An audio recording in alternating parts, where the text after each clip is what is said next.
রাসূলুল্লাহ সাল্লাল্লাহু আলাইহি সাল্লামের জামানায় রোজা এর বিধান ছিল কি?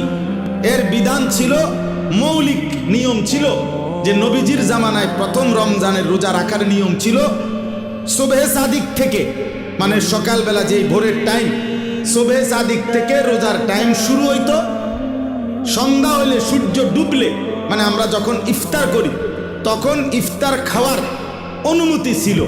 কিন্তু তখন রোজা ছিল কেমন, মানে আমাদের নবীজির জামানায়, সাহাবাদের জামানায় রোজার বিধান ছিল এরকম যে সন্ধ্যা হইলে ইফতারির টাইমে যতক্ষণ পর্যন্ত সজাগ থাকবে, মানে আরেকবার ঘুম না যাবে, ততক্ষণ পর্যন্ত আপনার সে খাবার দাবার, স্ত্রীর সাথে মিলামিশা সব করতে পারবে। কিন্তু সন্ধ্যার পর থেকে নিয়ে যখনই ঘুমায় যাবে, ঘুম আইসা গেলে নতুন রোজা শুরু।